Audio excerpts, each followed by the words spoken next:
ایک جوہری تھا سنہرا، تو اس نے مختلف ڈبیاں کھول کے لوگوں کے سامنے رکھی اور ایک موتی نکال کر کے کہا کہ یہ موتی شب افروز ہے، رات کو چمکتا ہے، اور اس وقت دنیا کے اوپر جو قیمتی ترین موتی ہیں ان میں سے ایک موتی یہ میرے پاس ہے۔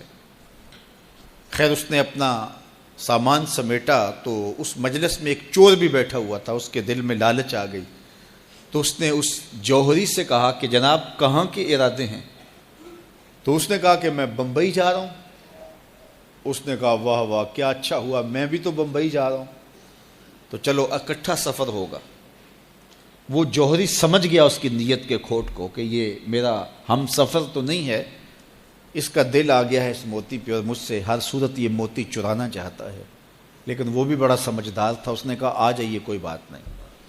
سفر چلتا رہا، رات ہوئی، جب سامان اتارا اور سونے کی تیاری کی تو وہ جو اس نیت سے ساتھ ہم سفر بنا تھا اس نے بھی اپنی قمیض اتار کے لٹکا دی، اور اس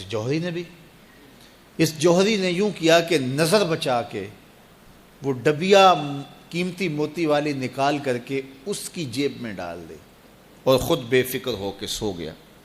جب یہ خراٹے لینے لگا تو چور اٹھا، اس کا سامان ٹٹولا، اس کی جیبیں دیکھیں، سارا دیکھتا رہا۔ خیر دن چڑھ گیا، جوہری اٹھا، اس نے نظر بچا کر کے اس کی جیب میں ہاتھ ڈال کر کے وہ موتی اپنی جیب میں ڈال لیا۔ صبح جب ناشتے پہ بیٹھے تو اس چور نے باتوں ہی باتوں میں بات کی، وہ آپ کے موتی کی چمک شمک نظر نہیں آئی رات کو؟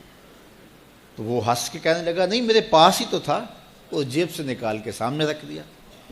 دل ہی دل میں بڑا حیرت زدہ ہوا، میں نے تو سارا ٹٹولا، یہ اگر کہیں تھا تو مجھے کیوں نہیں ملا؟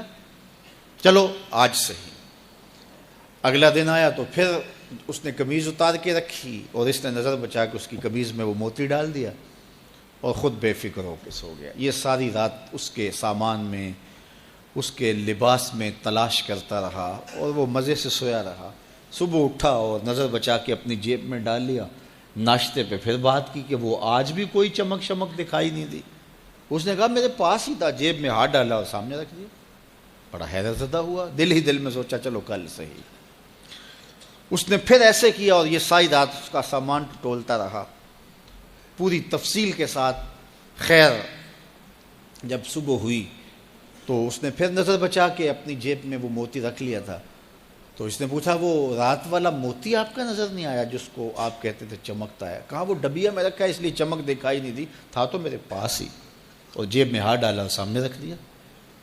یہ سر پکڑ کے بیٹھ گیا، میں روز اس کی جیب ٹٹولتا ہوں، سامان بھی دیکھتا ہوں، یہ رکھتا کہاں ہے؟ میں نے تو کوئی جگہ نہیں چھوڑی۔ اس نے کہا سچ بتاؤں میں تیرا ہم سفر نہیں تھا، میں چور تھا، میں تم کو بتا رہا ہوں۔ اب آپ میرے بھی استاد نکلے، مجھے اتنا بتاؤ کہ یہ موتی آپ رکھتے کہاں تھے؟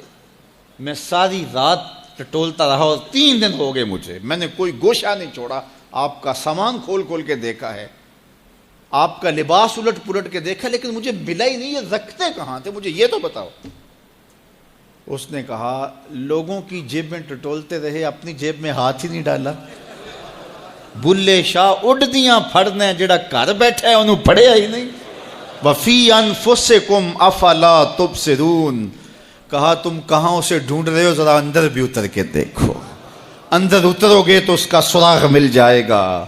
نہ مسجد وچ نہ مندر وچ، لب یار نو اپنے اندر وچ۔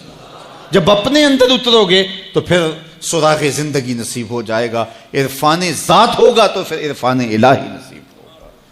لیکن ہم دائیں بائیں ڈھونڈنے نکلے لیکن اپنے اندر اتر کے نہ دیکھا، تو سراغ زندگی ملتا ہی تب ہے جب اس کی چوکھٹ پہ جھکنا بندہ سیکھ جاتا۔ تو اس کی چوکھٹ پہ جھک کر کے زندگی کی سربلندی حاصل کیجئے اور مقصد زندگی حاصل کیجئے۔ ایک جوہری تھا سنہرا،